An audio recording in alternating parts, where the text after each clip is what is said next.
Caballeros, os voy a pedir un poquito de silencio mientras nos vamos colocando y creo que todos sentimos que este es un momento muy especial. No lo sería más si tuviéramos en el centro de la mesa a Ray Bradbury, a Ballard o a Borges, porque el maestro que tenemos hoy con nosotros es uno de los mejores escritores de la historia de la ficción breve. Y vamos a intentar pasar con él un muy buen rato.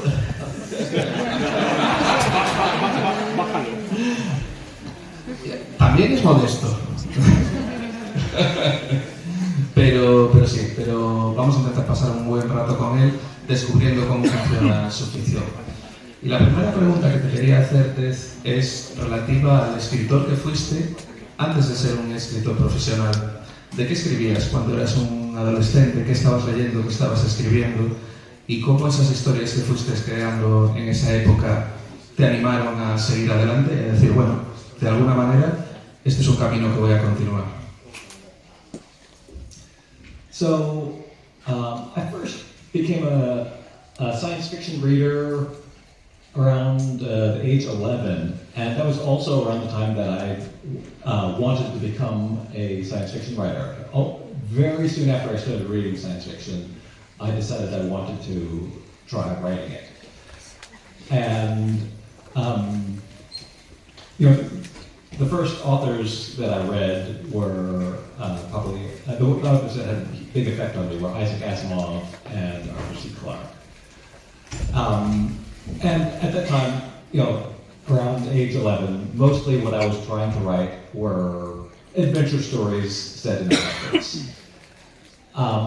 And I think that a lot of people, they read science fiction, around the age 11, and then as you mature, your tastes change, and then you move on to other things.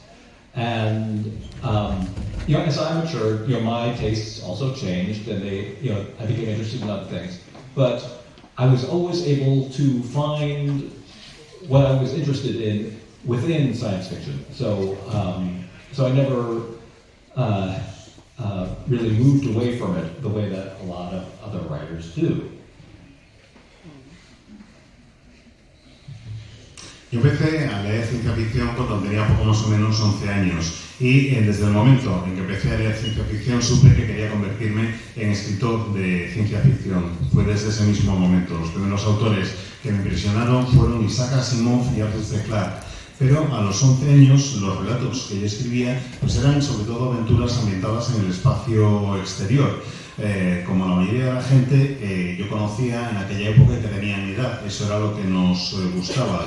A mí me empezó a gustar la ciencia ficción a los 11 años y según vas creciendo van cambiando tus gustos y van evolucionando. Los míos también cambiaban y veía como había gente que abandonaba la ciencia ficción y se iban a otras cosas. Yo no abandoné la ciencia ficción, lo que hice fue cambiar las historias del espacio exterior por otro tipo de ciencia ficción, pero nunca abandoné este género como sí hicieron otras personas.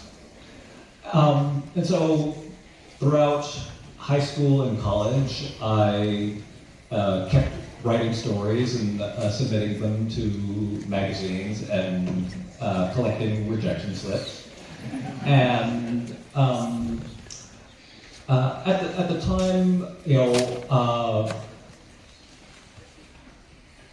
I didn't really know anyone else who read science fiction, and I certainly didn't know anyone else who was trying to write science fiction. So it was an entirely solitary endeavor. There was no. I was not part of any science fiction community, and I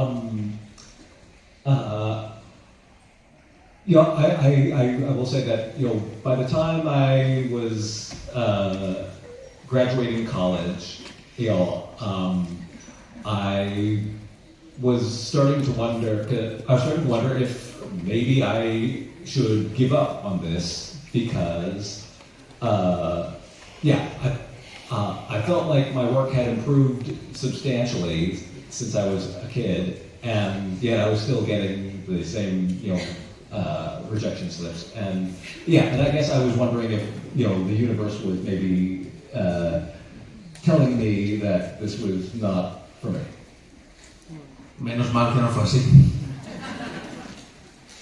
Y durante el instituto, durante la universidad, yo seguía escribiendo relatos, seguía enviándolos a las distintas revistas a las que podía enviarlos y seguí coleccionando pues, notas de rechazo. No conocía a nadie más que leyera ciencia ficción, desde luego no conocía absolutamente a nadie más que quisiera ser escritor de ciencia ficción, y lo de dedicarme a esto me parecía una empresa bastante solitaria. No formaba parte de ninguna comunidad de ciencia ficción ni nada por el estilo. Me pasé buena parte de la adolescencia escribiendo, luego durante la universidad, y para cuando me licencié me pregunté si realmente no merecería la pena dejarlo, porque mi calidad, la calidad de mis historias había crecido muchísimo desde los tiempos en que escribía relatos siendo adolescente, y aún así lo único que lograba era carta de rechazo tras carta de rechazo. Así que al licenciarme me puse a pensar si no sería que el universo me estaba mandando una señal y me estaba diciendo que lo de escribir ciencia ficción pues en realidad no era para mí. Pero hubo un punto de inflexión para ti, que fue el taller de escritores de Clario. Yo conozco una buena amiga, Marianne Womack, editora y escritora española, que también vivió esa experiencia de Clario y que cuando me la contaba realmente te hacía querer vivirla aquí, esas semanas acompañados de otros escritores, enfrentándose a un reto tremendo de escribir un relato por semana y de aceptar las críticas de tus compañeros mientras ibas realizando esa tarea. Entonces quiero saber cómo fue tu experiencia personal, quiénes eran tus compañeros en Clario y por qué eso marcó un antes y un después. Si fue solo lo que mejoraste como escritor o también que esa experiencia humana te hizo cambiar. So, Clarion was definitely a transformative experience for me, because it was my first encounter really with other people who were trying to do the things that I wanted to do. And so that was obviously very powerful. A lot of people have said that attending Clarion is kind of like discovering a family you did not know you had, and that was definitely my experience. So, you know,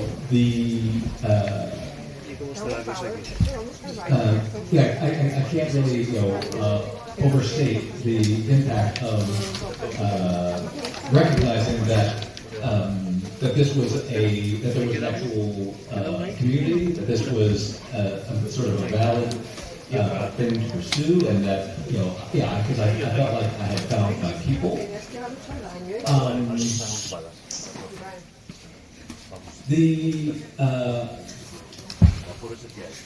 I would say that the value of Clarion is a lot of students, they do write a story a week, and sometimes they write stories that go on to be published and become famous. I only wrote 2 stories while I was at Clarion, and they were both terrible stories. But I'd say that the value of Clarion is not the stories that you write while you were there. The value comes from hearing other people give critiques, which is a lesson in how readers think about the fiction that they read. And then, you are critiquing other people's stories, and that gives you practice in how to try and just think about creating effects in writing. And a lot of people find that during Clarion, or like shortly after Clarion, like they have it's very difficult for them to write And I think it's because that during Clarion, your critical faculties develop very rapidly because you've heard so many critiques over the 6 weeks.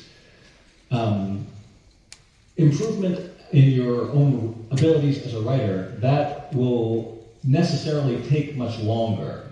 So there's going to be a period in which you are a much better critic of writing than you are of being an actor, actually writing yourself. And so I think that lag is often some people can find that very discouraging, but I think that the things you learn from hearing people critique stories, that eventually forms the basis for your improvement in your own ability to write.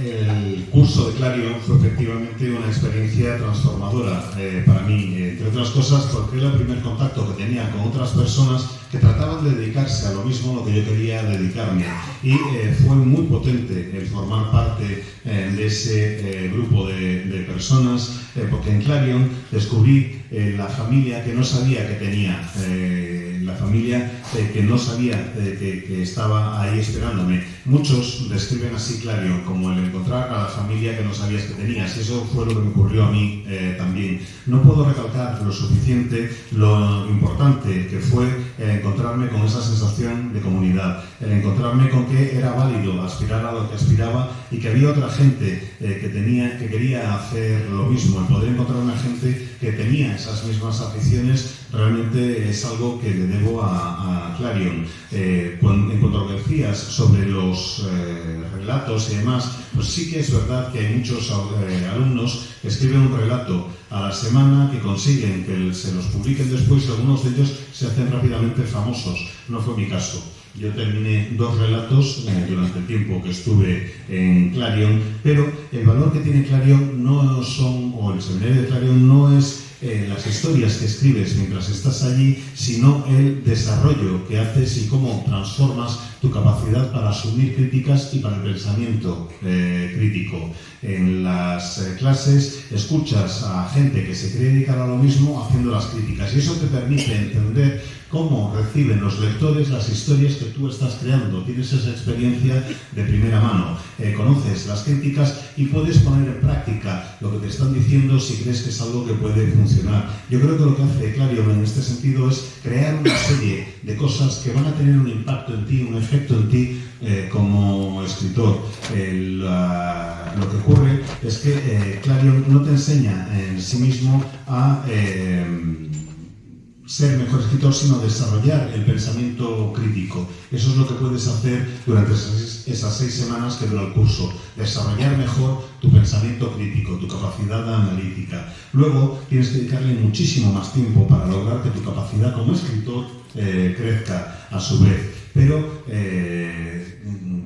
Clarion te enseña primero a desarrollar el pensamiento crítico, y una vez tienes el pensamiento crítico puedes reconocer lo que no funciona y puedes ir mejorando aquellas cosas que sean importantes para ti como escritor. Y eso supone y requiere un tiempo. Sales de Clarion con el pensamiento crítico, pero para desarrollarte como escritor necesitas aprender lo que necesitas y luego desarrollarlo. Eso supone un retraso, supone dedicarlo en cierto tiempo, que puede ser algo que desanime a mucha gente.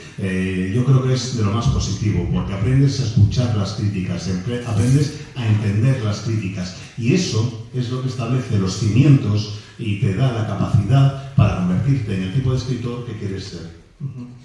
Pues cuéntanos cómo fue tu gap. Cuando el Ted Chiang, que reconocía con ese pensamiento crítico cómo es una buena historia, fue capaz de hacer buenas historias. ¿Cuánto tiempo te llevó y cuándo te diste cuenta de que habías superado esa fase?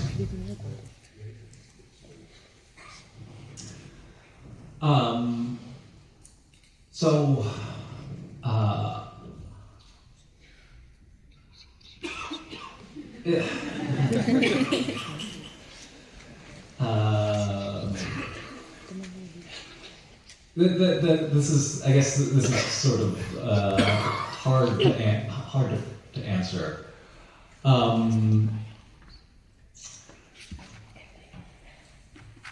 think that there.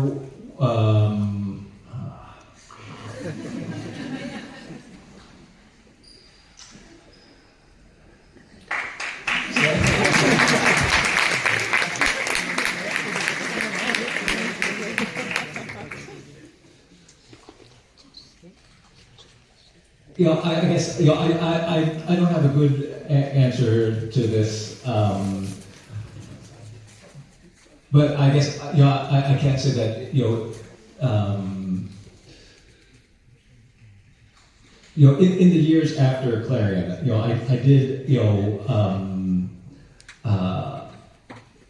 I did have the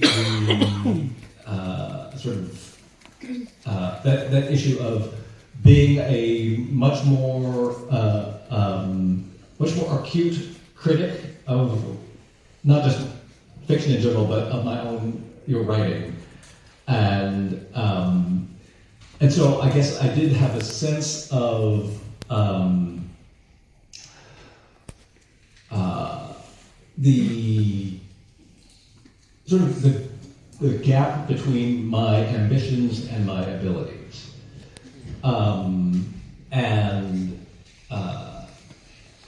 So I can say that a few years after Clarion, I got the idea, the very initial idea for what would become Story of Your Life.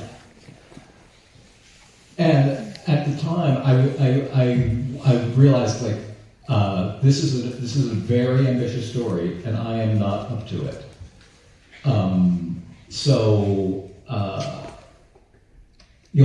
I guess that is sort of an example of the sort of thing that I think, an example of what I'm talking about, that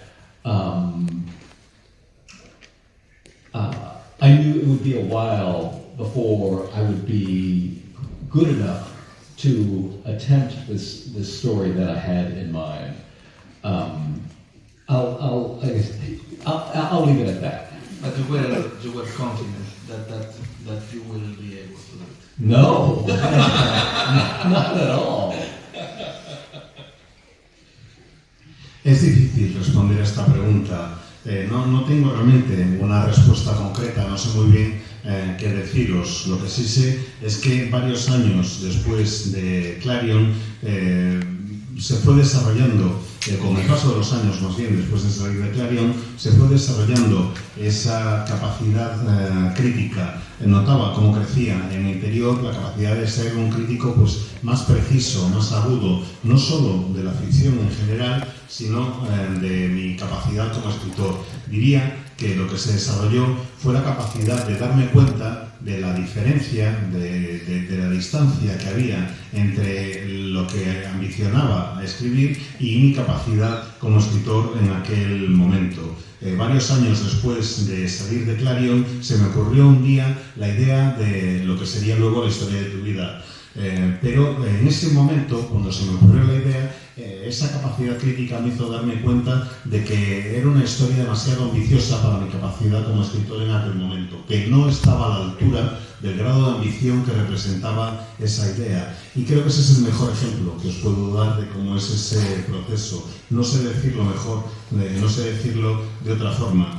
Creo que lo que os puedo decir como respuesta es que me di cuenta de que a veces necesitas tiempo entre la idea que tienes y dar tiempo y espacio para que se desarrolle la capacidad de contar bien lo que tienes en la cabeza, y ahí lo dejo. Pues vamos a hablar ahora de un relato que ya escribiste, que ya sabes que pudiste escribir, que es de los recientes que están en Exhalation, que es una maravilla. Se llama Anxiety is the Dizziness of Freedom, y me gustaría saber que cogieras este relato y que nos explicaras un poco cuál es tu proceso creativo al hacer un relato como este. ¿Cómo se va desarrollando desde esa primera idea o dos ideas que se cruzan y todo el proceso de escritura que sigues hasta llegar a lo que tú consideras que es una buena historia.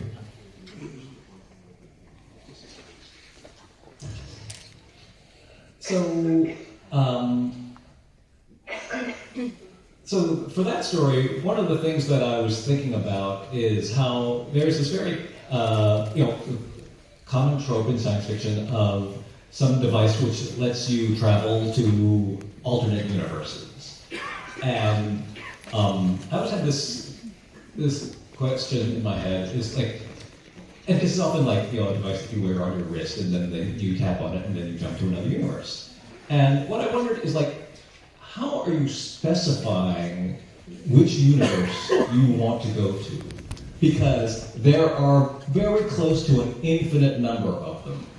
And so, like, even the number of digits, like if you assign every universe a number, the number of digits to specify the universe you want is like, there could be a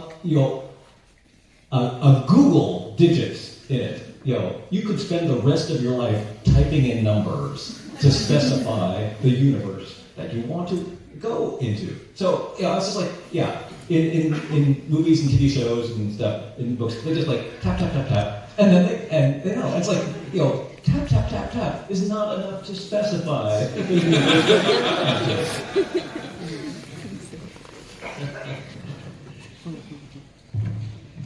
Esa historia tiene que ver con una cosa que a mí me llama siempre mucho la atención, es un tropo que se repite muchísimo en la ciencia ficción, que es el de los universos alternativos y cómo pues es relativamente sencillo al parecer viajar entre uno y otro. Y yo siempre tenía la misma pregunta, decía, vale, muy bien, supongamos que se inventa la tecnología para saltar entre universos y que la puedes llevar en la muñeca como si fuera un reloj y ves en un montón de series y de pelis y demás que la gente simplemente indica a dónde quiere ir y ya está. Pero si consideramos que el número de universos es prácticamente infinito, el número de dígitos, y si le asignamos a cada universo una cifra, el número de dígitos que tienes que teclear para llegar a la cifra, a lo mejor, del universo al que quieres ir, sería como un Google, sería algo prácticamente infinito. Te podrías pasar toda la vida tap, tap, tap, tap, tap, tap, dándole golpecitos al reloj, marcando el número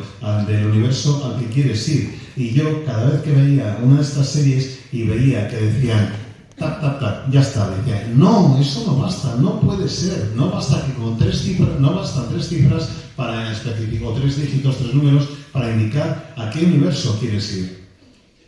So then it occurred to me that if you had a device that only connected you to one other universe, and the connection was established when you turned the machine on. So that solves this problem because there's only one device that connects you to any individual universe, and the split between the universes occurred when you turned the machine on. So that is how the sort of transmitter in this universe and the receiver in that universe form a connection because they were originally the same machine. So that seemed to me that solved many problems. But what that also meant is that you cannot go to any arbitrary universe. You can only go to the universe that branched off when the machine was activated. So that means you can't go to universes where history was different. It's only after these devices are invented that universes that branch off from that point going forward are your only options. So that means that that rules out all sorts of stories. It's like, I can't go to the universe where the Roman Empire never fell. The only options are universes that branched off, in the last, few decades. So then that changes the kind of story that you can tell, and that that means that the universes that branch off that you can access are ones that branched off within probably your lifetime. So then the natural thing is like, people will be wondering about, okay, what other paths could I have taken in my life? You're not wondering about, a world where Rome never fell. You're wondering about, like, what if I had said yes to the person who asked me to marry them instead of no? And so then, that means this is a story about free will and about the consequences of your decisions. So then, I started thinking that leads to a story about, how much free will do we have? Do we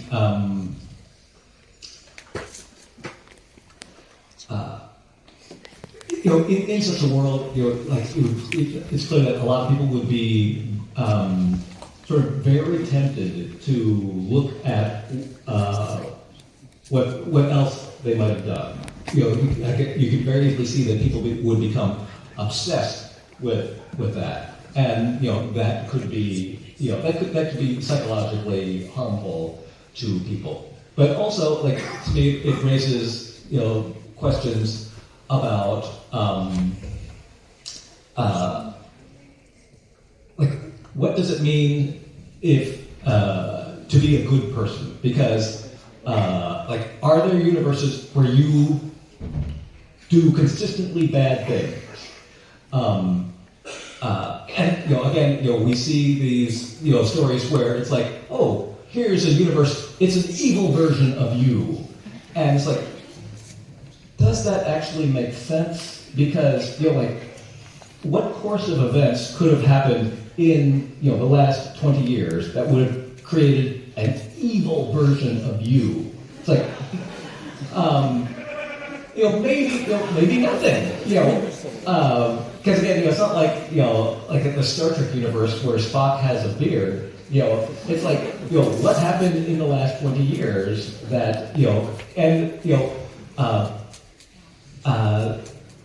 how much variation is possible given the things that happen to you, and so that, and in some ways that's a question about do you have an essential character, or are you completely sort of malleable?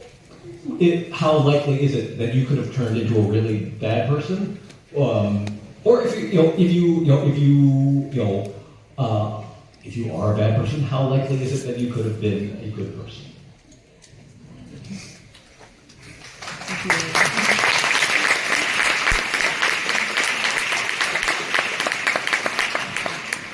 Mientras le daba vueltas a lo de los dígitos, se me ocurrió que si para llegar de un universo a otro solo lo puedes hacer utilizando un cacharro específico, es decir, si hay una máquina, un cacharro, un aparato que está conectado únicamente con otro universo, así ya resolvería muchísimos muchísimos problemas, entre ellos este de lo de los dígitos, porque básicamente el procedimiento sería: existen los dos universos, el mismo aparato, y el universo en realidad empieza a existir cuando en los dos universos, o la conexión entre los universos empieza a existir cuando en ambos se enciende el aparato. Es decir, a partir del momento en que enciendes el aparato pasas a tener un transmisor y un receptor, y eso es lo único que necesitas. A partir de ahí esas máquinas establecen una conexión, y con eso se resolvería ya uno de los grandes problemas. Ya no sería una opción abierta de ver a qué universo viajas, sino que solo podrías ir al universo que en cierta forma nace para ti a partir del momento que se enciende ese aparato, porque a partir del momento en que se enciende el aparato es cuando los universos se bifurcan. Es decir, no podrías ir a un universo donde hubiera una historia alternativa o donde el pasado fuera distinto al que tú ya conoces, sino que sería un momento, los universos existirían a partir del momento en que se empiezan a bifurcar. Y eso crea un montón de resto de la historia sería semejante. Y eso crea ya una perspectiva totalmente distinta, porque no puedes ir, por ejemplo, a un universo en el que el Imperio Romano no hubiera caído jamás. Sino que solo puedes ir a uno en el que la bifurcación tenga lugar pues dentro de un plazo determinado, a partir del momento en el que se activa ese aparato, y no cambiaría la historia, con lo cual los condicionantes que tienes serían bastante semejantes, y lo que ocurre es que se bifurca la acción mirando hacia el futuro, y puedes llegar y ver cómo sería tu vida en ese otro universo. Básicamente, lo que quiere decir esto es que si la bifurcación tiene lugar en el momento en que se inventa una máquina, y esa máquina se inventa a lo largo de tu vida, lo único a lo que puedes acceder es prácticamente a cómo sería tu vida en ese otro universo. Quizás eso sea lo que sea un tanto distinto. El mundo seguiría siendo el mismo, pero algunas de las decisiones que tú hubieras tomado podrían haber sido distintas. Te puedes plantear qué ocurriría si vas a un mundo en el que le hubieras dicho que sí a quien te pidió matrimonio en lugar de rechazar a esa persona. Y a partir de ahí empiezas ya a pensar en la historia acerca de lo que es el libre albedrío, de las consecuencias que tienen nuestras decisiones, de hasta qué punto somos realmente libres a la hora de tomar esas decisiones, hasta qué punto tenemos ese libre albedrío, hasta qué punto el mundo en el que vivimos tiene que ser siempre así, o las personas pueden ser distintas, hasta qué punto realmente haces siempre lo mismo, o hasta qué punto puedes tomar alguna otra decisión. Y hay gente que se podría obsesionar con esas historias, con ver cuáles son sus posibles versiones alternativas, y eso tendría un daño psicológico que podría ser bastante duro. Yo creo que en el fondo lo que quiere decir esto es plantearte la pregunta de qué significa ser uno mismo, ver si realmente somos algo o si en realidad no somos más que una masa maleable que no es consistente y que cambia en función de las decisiones que vamos tomando. Y de eso trata la historia. Imagínate que llegas a un universo en el que hay una versión malvada de ti, una versión que es realmente muy negativa. Alguien, no sé, me imagino que si se encontrara con una versión malvada de sí mismo o de sí misma, pensaría: ¿y qué he hecho yo en estos últimos 20 años en este otro universo que me ha llevado a convertirme en esta persona? ¿Qué decisiones he tomado? ¿En qué momento empieza ese cambio para que yo me convierta en lo que estoy viendo ante mí, en esta versión tan malvada de ti? Creo que hay un cierto grado de variación, pero tampoco puede ser un grado realmente enorme. Sería un poco como cuando en las pelis de Star Trek te encuentras con esa versión de Spock de un universo alternativo que tiene barba. Dices, ¿qué le ha podido pasar a este hombre en 20 años para que de repente tenga barba? Pues sería poco más o menos lo mismo. Ese es el tipo de variación, de posibilidad, que yo considero que sí sería posible que cambiase. Y te lleva a esa cuestión que decía antes, de ver si los seres humanos tenemos un carácter esencial o si somos maleables. Si depende de la probabilidad de las decisiones que tomemos el que nos convirtamos en quienes somos. Si es posible, si eres una buena persona, que te conviertas en alguien realmente tan malvado, o si eres alguien malvado, ¿qué es lo que podrías haber hecho? ¿Qué es lo que te podría haber llevado a ser una mejor persona? A lo mejor es una lectura personal mía, pero yo tengo la sensación de que en Exhalación hay muchos relatos que están hablando sobre esto. Hay muchos relatos que están hablando sobre el destino y la imposibilidad de cambiar el pasado. Y pasa en el relato del Gran Silencio, y pasa en el relato del Alquimista, y pasa en este relato del que estábamos hablando, y pasa en O'Fallon, cuando la protagonista de O'Fallon se da cuenta de no somos el centro de la creación de Dios. Y en todos esos casos los personajes se enfrentan a algo que o bien ha ocurrido ya no que pueden cambiar, o algo que descubren que cambia todo lo que creían. Y sin embargo la respuesta de todos esos personajes es positiva y esperanzada. ¿Tú te diste cuenta de que todos estos relatos iban como conteniendo por debajo ese mensaje y esos temas? El tema de poder o no poder cambiar nuestro pasado, y el tema de, aún no pudiendo cambiarlo, mantener la esperanza. So, okay, so first I'll talk a little bit about The Alchemist, The Merchant of the Alchemist Gate. So, we can, divide time travel stories into stories in which it is possible to change the past and stories in which it is not possible to change the past. And it is often the case that the characters, they're desperately trying to change the past, and in some stories they're able to succeed, but in other stories they try and they fail. And so, as a result, stories in which it is not possible to change the past often feel like tragedies. What I was interested in was, can I write a story, a time travel story, in which it is not possible to change the past, but it is not a tragedy? And so that was my goal. So that was my goal for the story, and I guess at some level, my intentions with that story were the intentions that I think psychotherapy, the goals of psychotherapy, which is that because you cannot change the things that have happened to you, but maybe you can change the effect that the things that happen to you have on you. That is the goal of therapy. And so at some level, the message of the Merchant and the Alchemist's Gate is that you can't change the past, but maybe you can change your relationship with the past. El alquimista se marca en una tradición de viajes en el tiempo. En los viajes en el tiempo, en las historias de viaje en el tiempo, hay dos variedades. Una en la que puedes cambiar el pasado y otra en la que no es posible cambiar el pasado.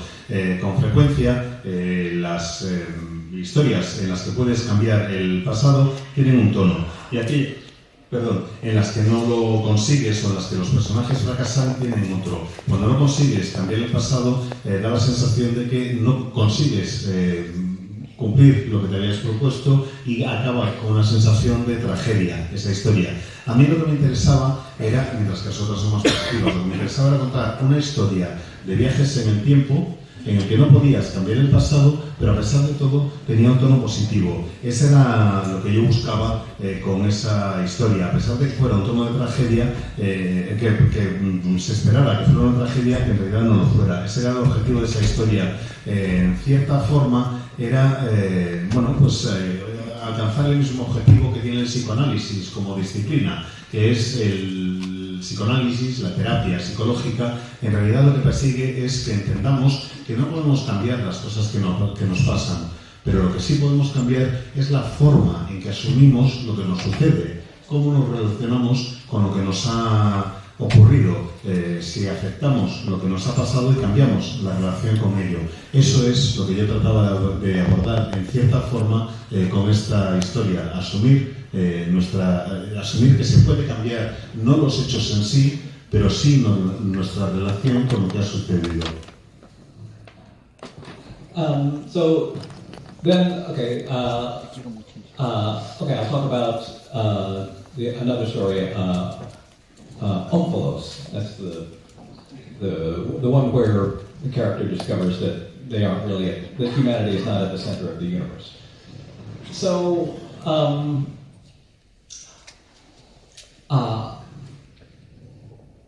so I think that, so I guess one of the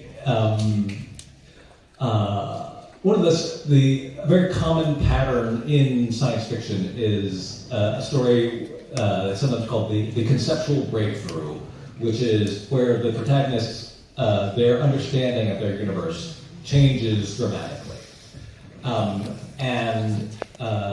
That is a way of sort of dramatizing the discovery, dramatizing the process of scientific discovery when scientists discover, something fundamental about the universe. And, science fiction offers a way to sort of recreate that.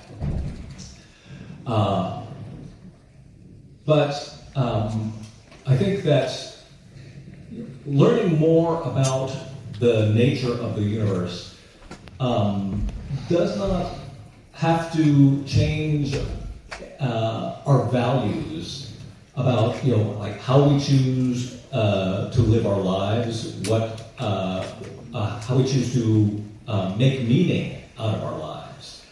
And so the protagonist of Omphalos,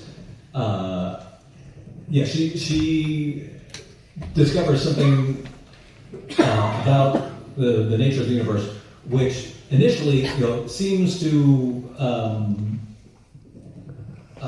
threaten how she has made meaning in her life. But eventually she realizes that she is capable of choosing how to make meaning in her life, and so that she can remain at some level true to her underlying values, in spite of this radical reconception of how the universe works. And so that is, I think so it is in some ways, also a message of acceptance, like in Alchemist's Gate. But I guess I would frame them as somewhat different. We can think of them both as messages of acceptance, but I was thinking of them in somewhat different ways.